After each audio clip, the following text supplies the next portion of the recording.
La palabra de Dios es viva y es eficaz. Se nos presenta como una lámpara que alumbra nuestro camino. Es como un manual de instrucciones para nuestro día a día. Y a través de ella podemos descubrir y entender el plan que Dios tiene para nuestras vidas. Te invitamos a escuchar la siguiente reflexión y estamos convencidos te será de mucha bendición. Disfrútala. Bueno, hoy quiero hablarles, hermanos, de corandeo. Corandeo, creo que ya el pastor Moisés en algún momento ha tocado el tema con ustedes. Y lo considero que es relevante a raíz de las preguntas que me han hecho particularmente personas jóvenes. En cierta ocasión mi hija mayor, ella está llegando a los 40, y me dijo: papi, yo a veces siento que estoy perdiendo el tiempo en mi trabajo. Ella es la directora general de una agencia de seguros en la condición de siniestros de automóviles. Y es la aseguradora más grande que hay en Colombia. Ella tiene un cargo muy importante ahí. Pero ella me dice: papi, yo me la paso contando, haciendo sumas, tengo que responder, me decía, por más o menos unos 20 a 25 millones de euros al año en gastos de todo lo que indican las coberturas de seguros. Y me decía: yo quiero hacer algo para el Señor. Yo a veces me siento tan desconectada porque lo único que yo hago para el Señor es estar en la iglesia. Y esa percepción de que como que estar en lo terrenal y estar en los diferentes escenarios de la vida, como que el Señor ahí no tiene nada que ver. Hablando también con otro joven, mi otro yerno en Estados Unidos, me decía exactamente lo mismo.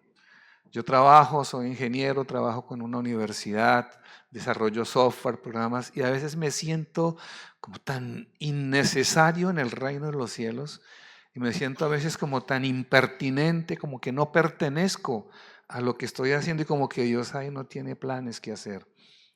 Y creo que esa es una reflexión válida para muchos de nosotros. Y particularmente para la generación que llamamos millennials o los millennials, que se sienten de pronto como que, bueno, ¿yo cómo encajo en mi fe en estos trabajos tan terrenales y en estas acciones tan poco conectadas con el reino de los cielos?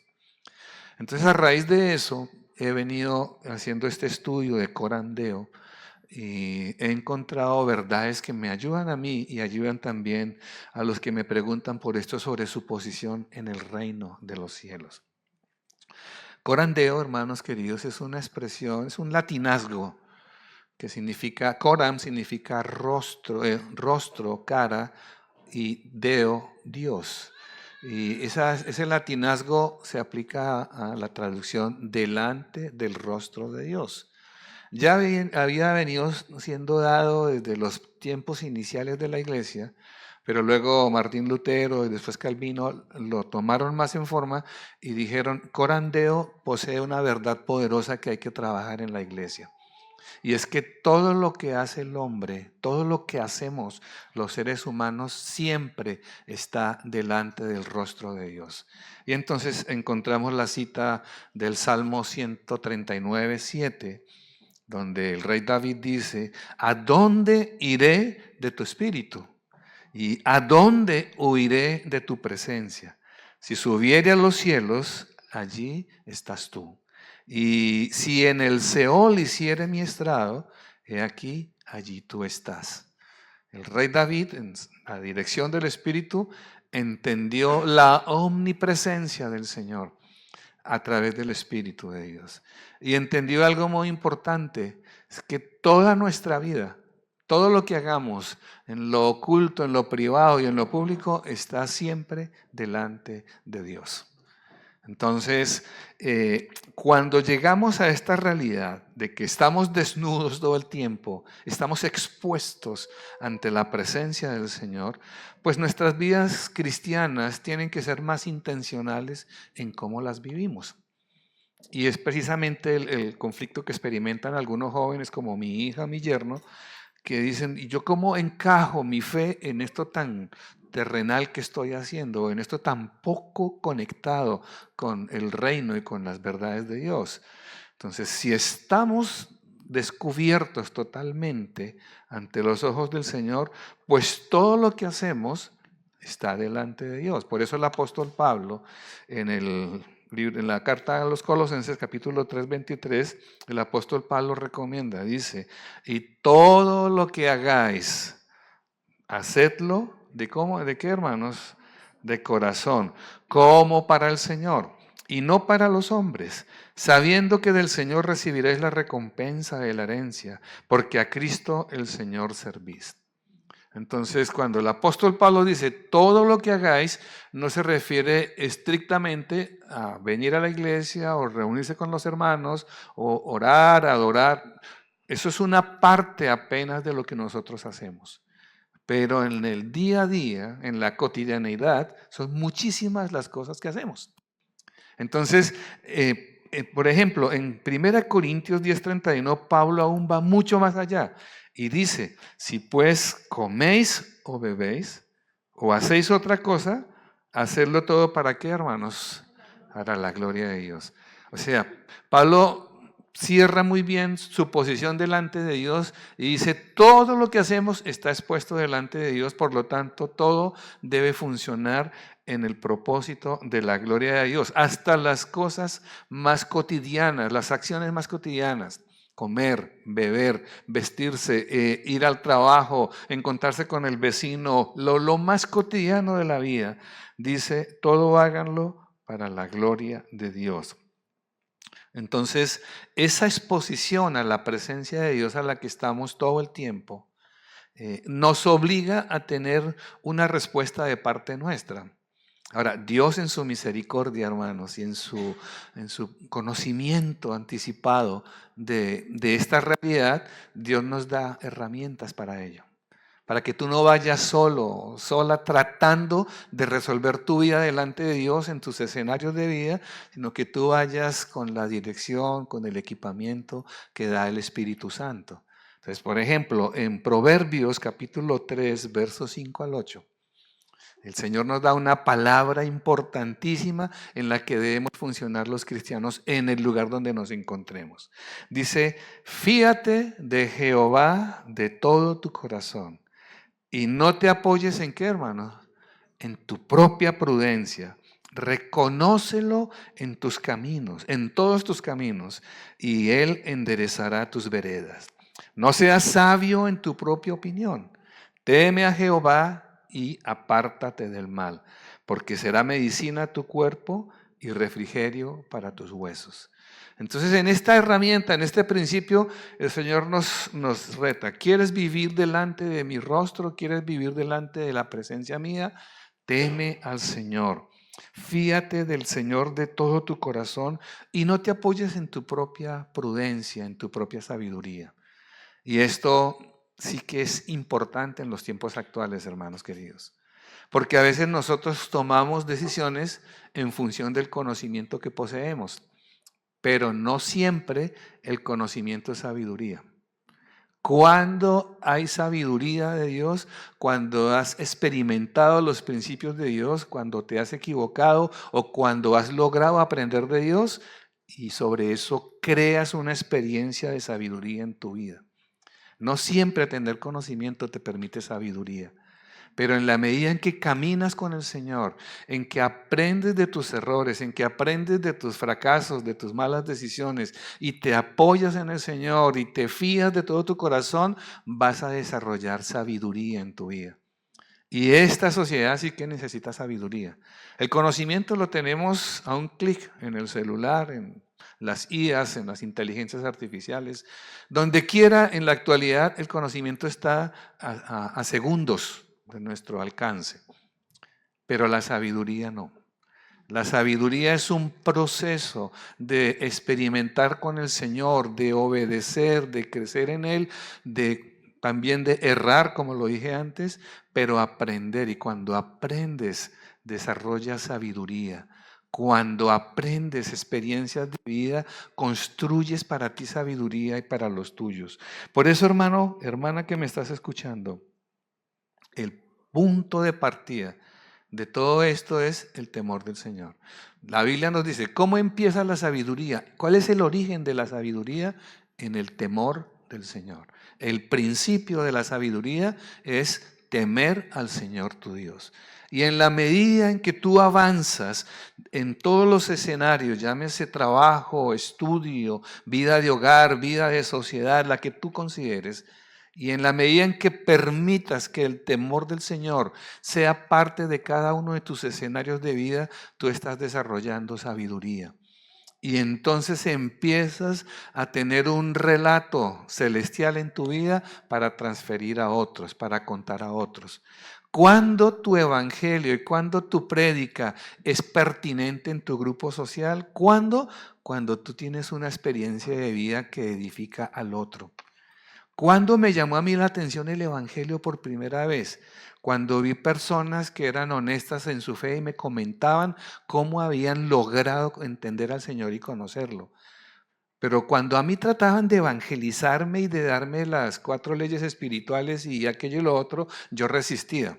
Yo resistí por lo menos unos 5 o 6 años al Señor en medio de mi necedad, porque no entendía o percibía más bien una religiosidad en las personas. Pero cuando empecé a escuchar experiencias de vida de hombres y mujeres con el temor de Dios, que en su contexto de trabajo empezaban a hablar del Señor, eso para mí fue como un foco, una luz que se encendió en la oscuridad. Y empecé a ver que el evangelio era pertinente para todos los asuntos de mi vida. Y así es para ustedes, hermanos queridos. El evangelio es pertinente en sus finanzas, en sus trabajos, en sus desarrollos, en sus proyectos de vida. El evangelio tiene mucho que decirle a usted, hermano querido, en su profesión, en su carrera, en los estudios que esté realizando.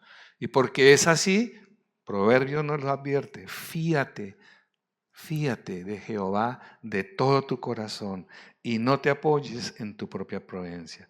Entonces, hermanos, vivir corandeo, entrar a vivir en esta dinámica de que todo lo que hacemos está expuesto delante del Señor, tiene unas implicaciones. Y quiero compartirlas con ustedes. La primera de ellas es que estamos expuestos o tenemos la necesidad de aceptar y confiar en la soberanía y providencia de Dios. Soberanía y providencia. Son 2 conceptos muy importantes que todo cristiano debe tener presente.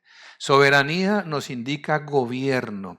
Es decir, iglesia, estamos sujetos al gobierno de Dios en nuestras vidas.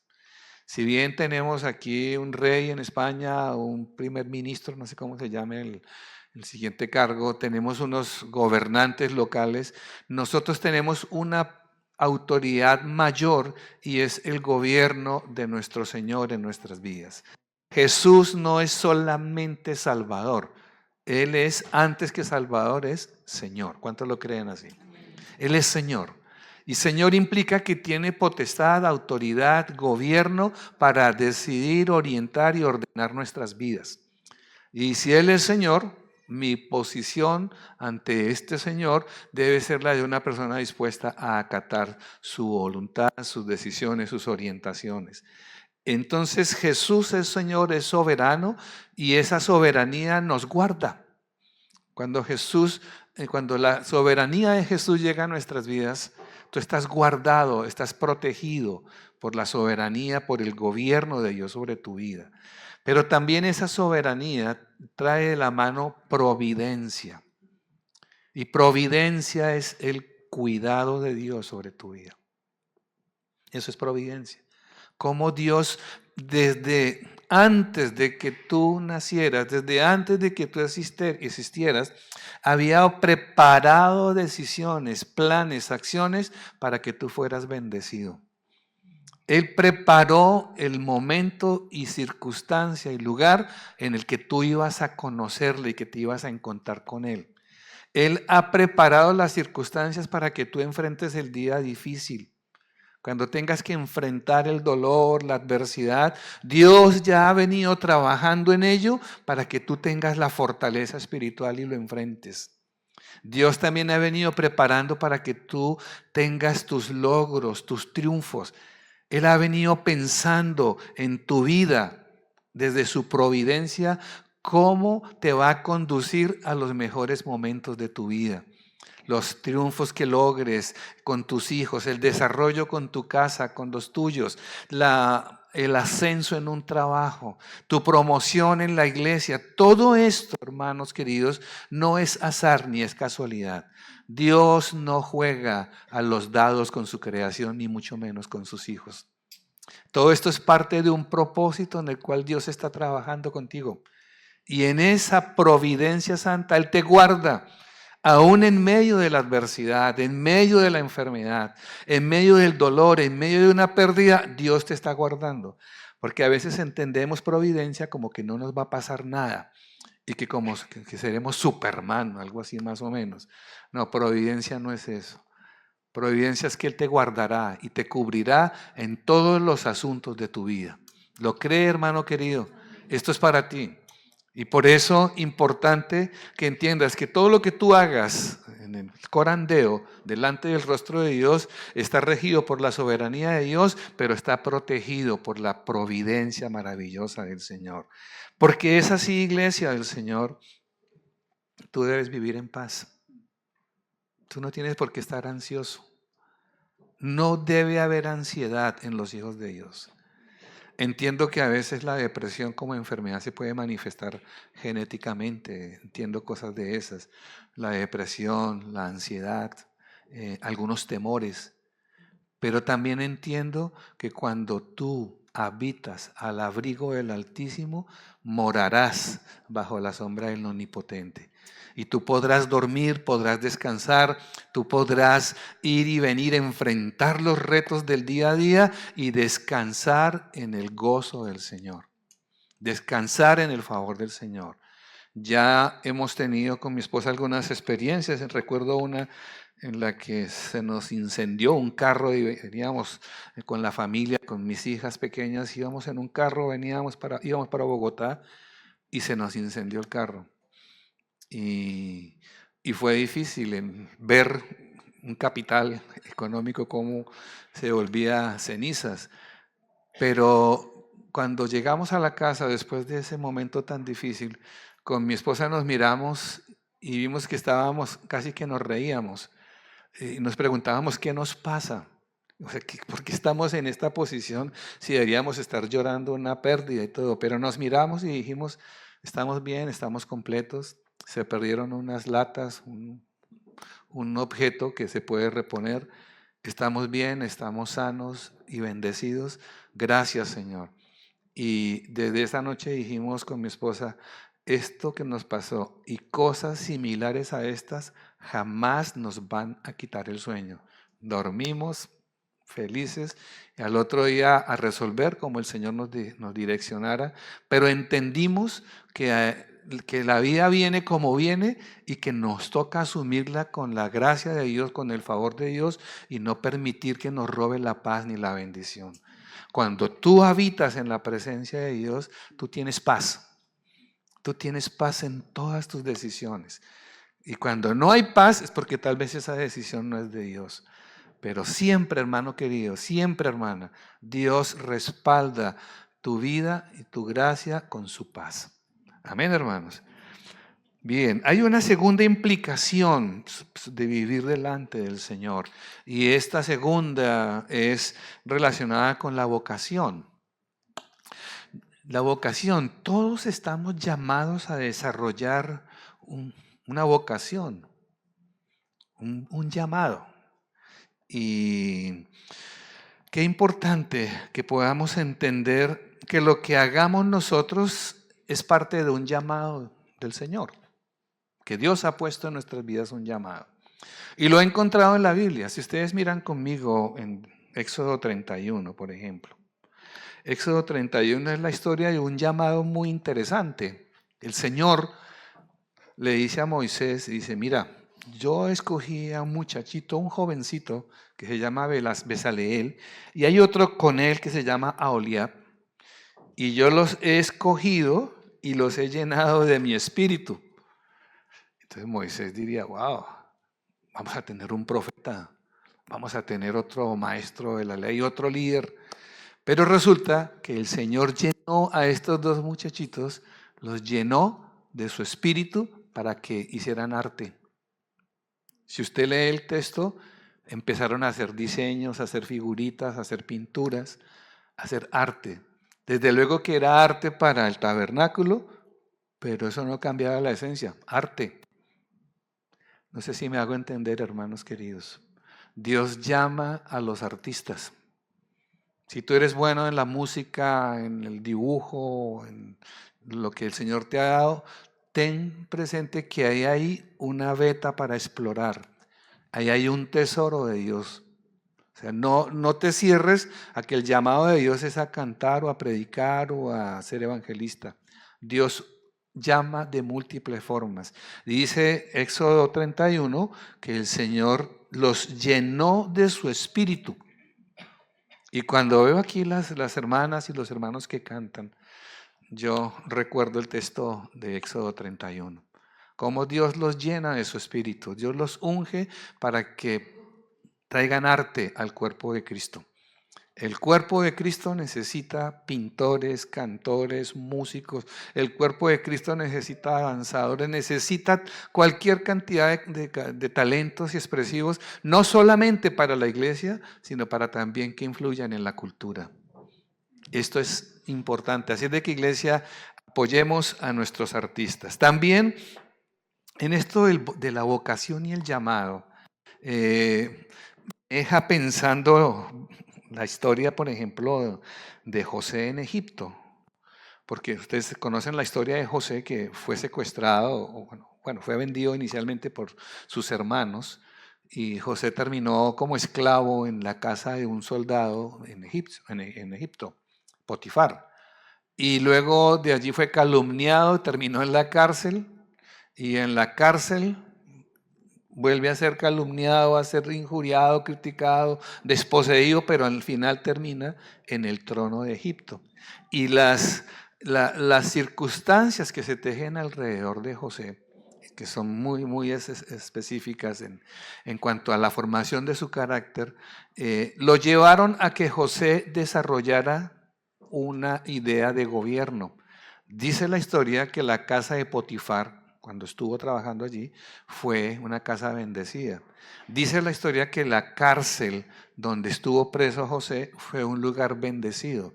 Y a causa de ello, cuando llega al trono, detrás de Faraón, todo Egipto, todo un reino, más que un reino, un imperio, fue bendecido a causa de un hombre. ¿Y qué dice Faraón? Eso está en en Génesis 41, 38, dice Faraón que no hay otro hombre en Egipto que tenga el Espíritu de Dios como este tal José. ¿De dónde sacó Faraón que José tenía el Espíritu de Dios?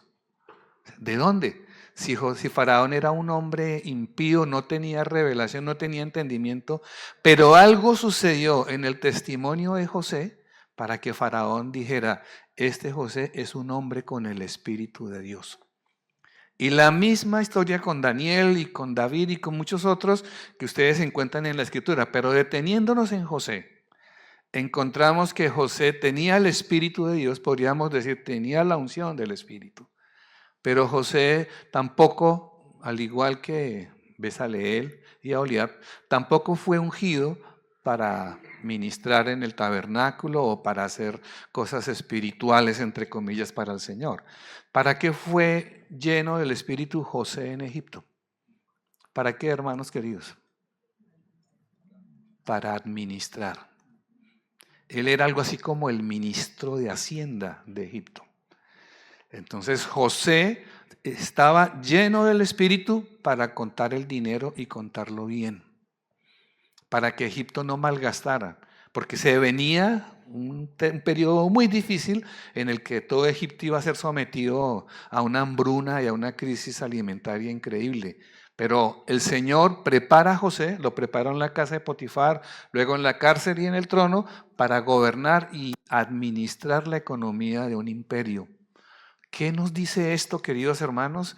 Que Dios está buscando hombres o mujeres que sepan contar el dinero, que sepan administrar las finanzas, que sepan ser responsables de la provisión que Dios nos da. Miren, hermanos queridos, he oído y encuentro que esto es muy cierto, que el problema del pueblo de Dios en la economía no es el ingreso, porque los hijos de Dios tenemos ingresos y buenos ingresos.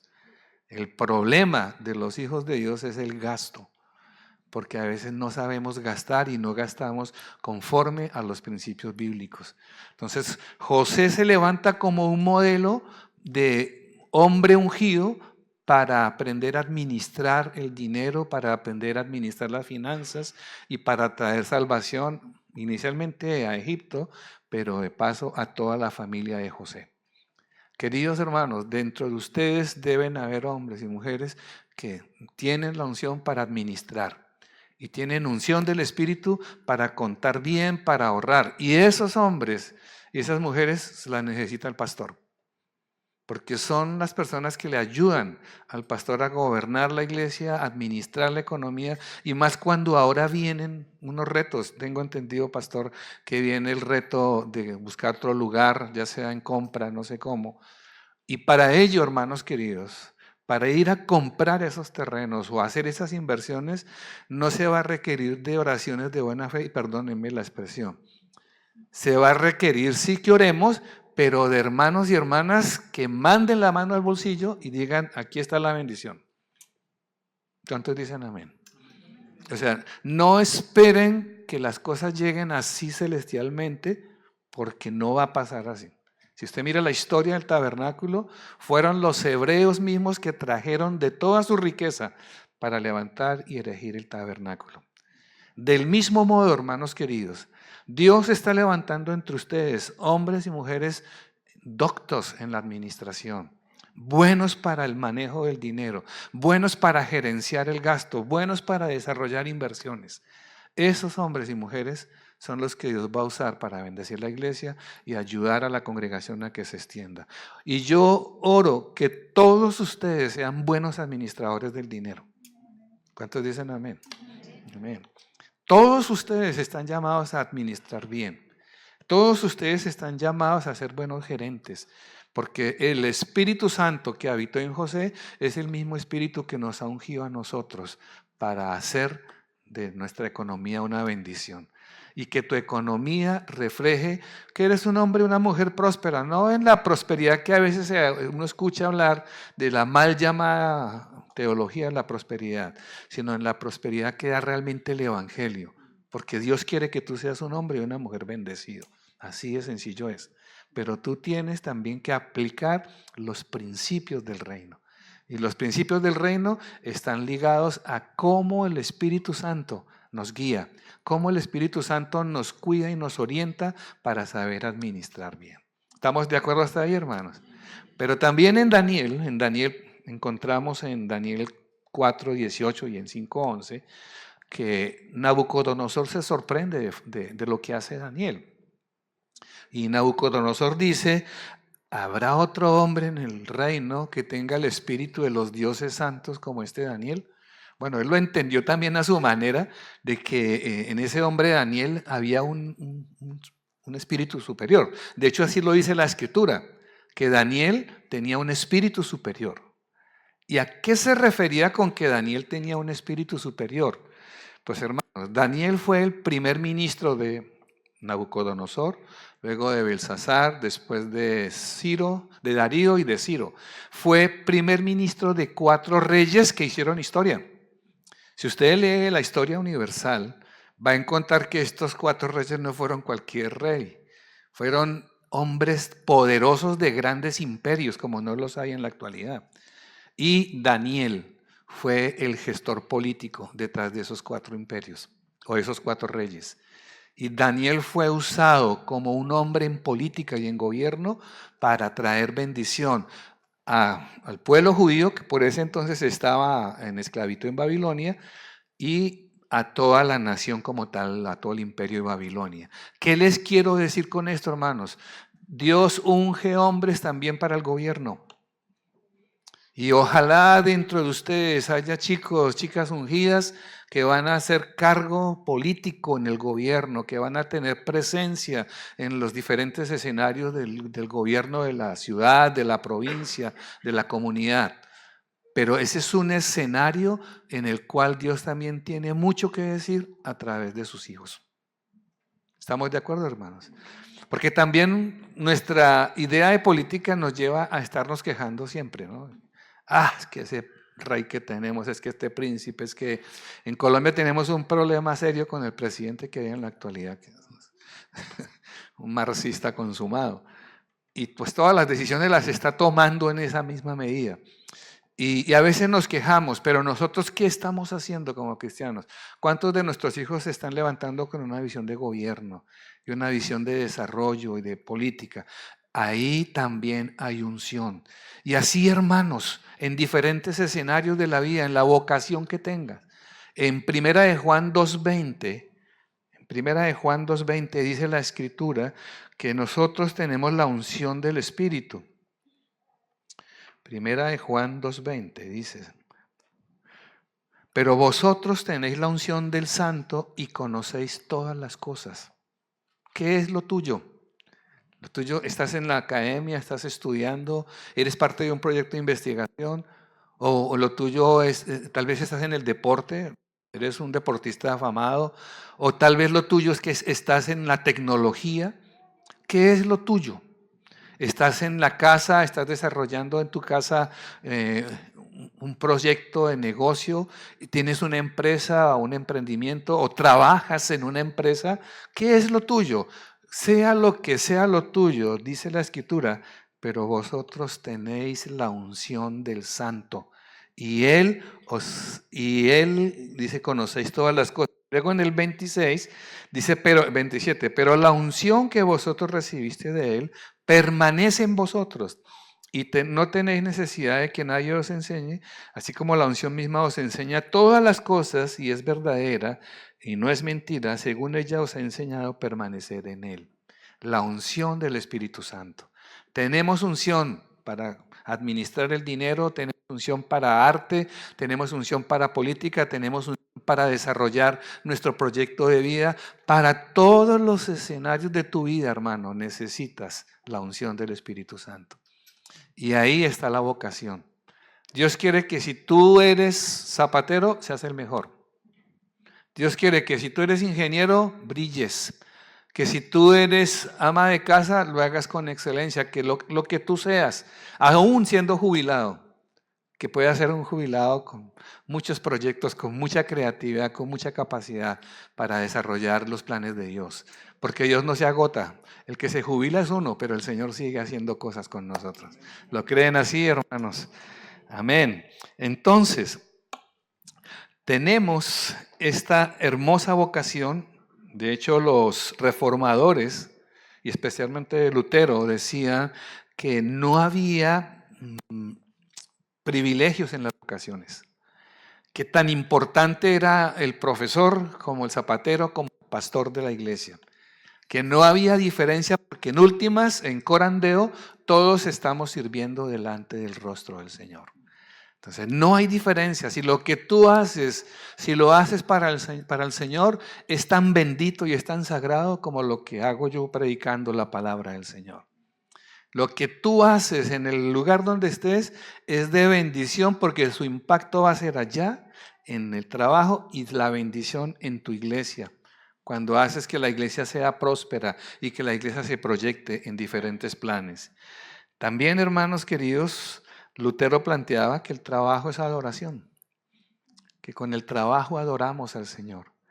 Wow, esa sí me hizo reflexionar bastante, porque a veces en el trabajo uno lo último que piensa es en estar adorando al Señor. Pero con esto el Señor me confrontó también de la necesidad de tener un sentido espiritual de lo que hago en los diferentes escenarios de vida. Y por lo tanto, pues es un llamado personal. Sin duda alguna, cada uno tiene su vocación y su llamado. Y cada uno es útil. Óiganlo bien, cada uno es útil en los propósitos del Señor. Entonces, hermanos, dado que esto es así, hay algunas, digámoslo así, disciplinas que podríamos utilizar para asegurarnos de que vamos a caminar en corandeo o que nos vamos a mantener delante del rostro del Señor. Entonces, la primera de ellas es la disciplina en la oración. Y lo aprendí en la experiencia Eh, Cuando fui profesor, yo enseñé literatura por muchos años en colegios públicos en Bogotá. Y cuando fui profesor, yo notaba que mis momentos más difíciles con los estudiantes era cuando llegaba de afán a ese colegio y no oraba y no me presentaba delante de Dios. Y tenía unos días complicadísimos. Entonces el Señor me fue exhortando y me fue confrontando sobre la necesidad de poner mi día delante de Dios. Entonces, antes que llegaran los estudiantes, yo llegaba primero al salón, al aula de clase y oraba. Señor, necesito tu Espíritu Santo en este lugar. Señor, necesito que tú me des sabiduría y gracia para lo que viene con estos chicos. Y sin duda alguna funcionaba, funciona. Las mejores clases, las mejores enseñanzas que se llevaron mis estudiantes, se las llevaron cuando yo oraba al Señor, que su presencia estuviera en el aula de clase. Y era especial, hablando de ortografía, hablando de literatura, hablando de lo que fuera, ahí estaba el Espíritu Santo afirmando el señorío de Jesús. En lo que tú hagas, hermano querido, antes de iniciar tu día, presenta tu trabajo y tu actividad, lo que tú haces y lo que eres, preséntalo delante de Dios. Ojalá en el mismo lugar donde lo haces. Ahora, si puedes orar en tu trabajo, perfecto, antes de comenzar. Si no lo puedes hacer porque tienes jefes, porque tienes la presión, porque lo que sea, listo, ora mentalmente. Y mientras llegas a tu sitio, pídele al Señor unción, gracia y favor para lo que tú haces. Y deja que Dios sea Señor en lo que tú haces. Vas a ver el fruto del Señor. Esta mañana hablaba la iglesia de que orar ahorra tiempo. Cuando tú oras, te ahorras un montonón de circunstancias y de decisiones equivocadas. Orar también ahorra dinero, porque en la mayoría de las veces el gasto o el mal gasto del tiempo implica mal gasto del dinero. Entonces, orar es una decisión beneficiosa. Ora al comienzo y ora al cierre de lo que haces. Señor, gracias por lo que me permitiste hacer. Gracias por el día de hoy. Y aún así el día sea malo, hayas tenido conflictos o crisis, circunstancias difíciles, dile al Señor, gracias porque tú eres Señor. Gracias. Yo le tenía al Señor, yo le había pedido como una ayuda, una confirmación y le decía, Señor, cada vez que tu presencia quiera entrar a un salón, que se abra la puerta. Y yo la cerraba así, bien trancada. Y estaba enseñando algo y de pronto un viento, se abría esa puerta de par en par. Yo entendía que era el Espíritu Santo. Y no iba a orar con los chicos de arrepiéntanse, esto les iba a enseñar, los iba a disipular en el conocimiento que fuera y el aprendizaje era maravilloso en estos chicos. Con ellos ganamos títulos en concursos a nivel nacional en Bogotá. ¿Qué les quiero decir, hermanos? Apóyense en el Señor. Apóyense en su trabajo y el Señor les dará las herramientas, les dará el entrenamiento, la visión, el desarrollo para que ustedes sean los mejores en donde el Señor les ha puesto. ¿Lo creen así, iglesia del Señor? Amén. Bien, otra es, disciplínate en el estudio de la palabra. Aprende la palabra, llévala. Es más, escríbala. Si quieres escribirla y llevarla a tu lugar de trabajo. Hay como, digamos, tres formas de leer la palabra. La primera es, digamos, bueno, yo la estoy haciendo en este momento, es el plan de lectura anual y me estoy leyendo la Biblia de pasta a pasta en el plan de la aplicación de la palabra que tengo y la estoy leyendo así, como para ir recordando cosas. La segunda forma es, la voy a leer despacio para estudiar un tema en específico, entonces lo que he hecho de corandeo. Y me reúno con mis pastores y estudio la palabra con ellos. Lo que hablaba el pastor Moisés ahora, que se van a reunir esta tarde algunos hermanos para estudiar las doctrinas de la gracia, eso es importante que tú lo hagas, que estudies la palabra con tus líderes espirituales. Y la tercera forma es que en tu individualidad, en tus tiempos a solas, escuches a Dios a través de la palabra. Porque sin duda alguna el Señor tiene mucho que decirte cuando tú estás a solas con Él. Y cuando tú oyes la palabra la lees y la oyes, escuchas la voz de Dios, tu corazón es impactado, tú eres bendecido, eres renovado, tú te levantas con alegría, con ánimo y reconoces que Jesús es Señor, porque la palabra produce eso, el señorío de Jesús sobre nuestras vidas. También en la palabra, algunos chocan con las versiones que no, que tal versión es mala, que es humanista, que tal otra que es la buena. Yo tengo mi criterio sobre las versiones de la Biblia. Y para mí las versiones que hay en la actualidad me ayudan. Yo no peleo con eso. Pero mi palabra o mi versión de enfoque es la Reina Valera, porque me permite memorizarla, me permite grabarla. Yo no he podido grabarme un versículo en la versión actual, por decirlo así. No entiendo cómo pegármele a grabarme un versículo, a recordarlo, memorizarlo en la nueva versión internacional. Pero con la Reina Valera es tan fácil.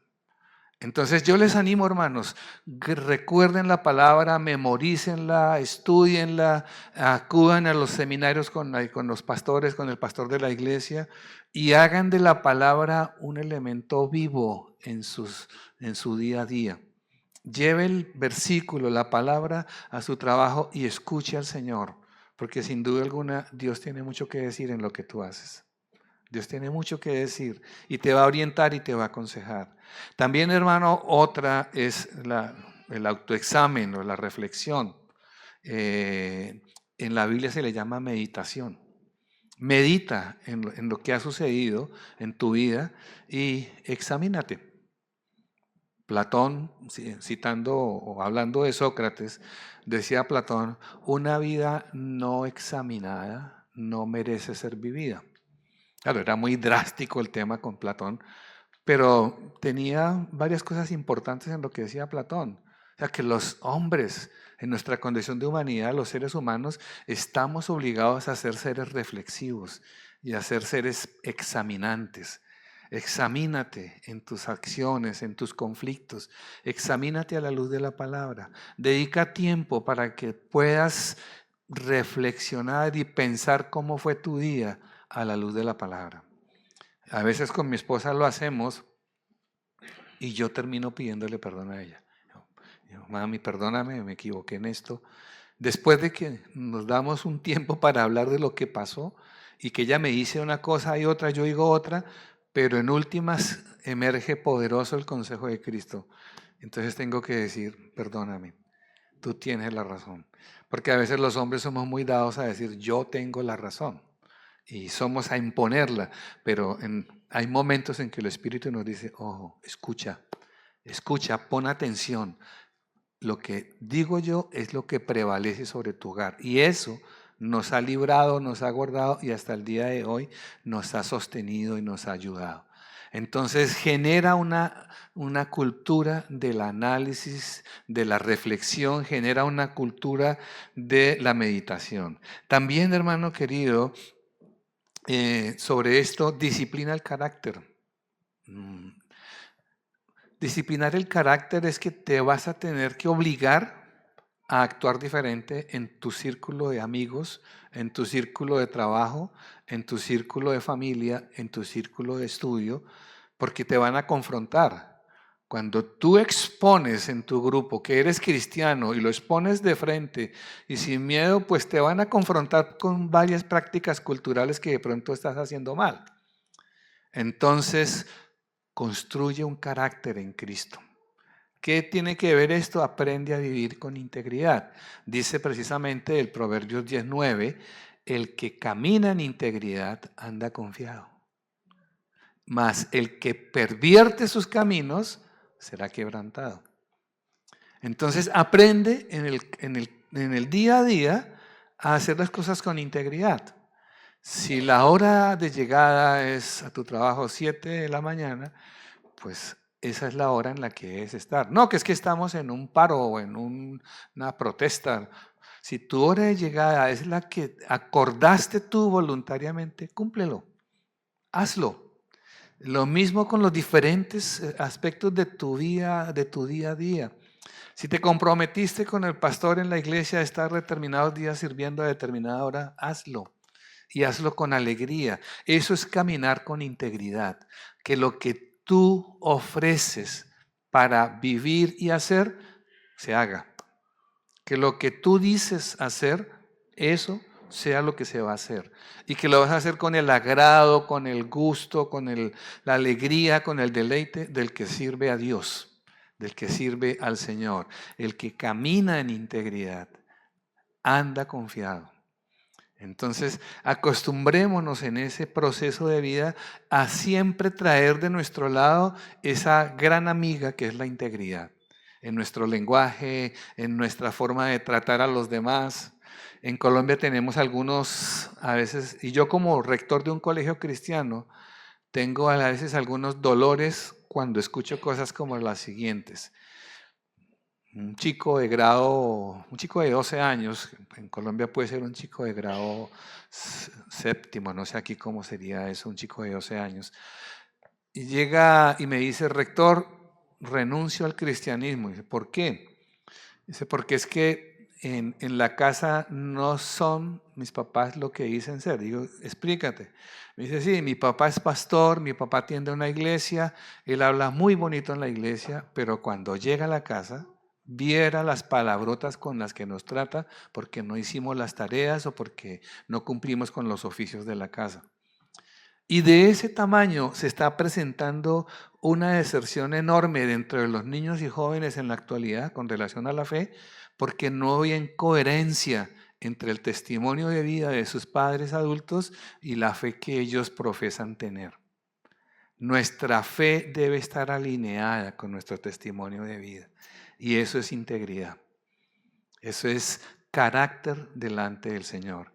Así es de que, hermanos, si en algún momento nuestros hijos quisieran irse del Evangelio, que Dios no quiera que sea así, pero si en algún momento quisieran apartarse, que lo hagan porque es su decisión errada y su necedad y su terquedad, y no porque fue el papá o la mamá un motivo o un catalizador para que ese niño, esa niña abandonara la fe. ¿Me hago entender con esto, iglesia?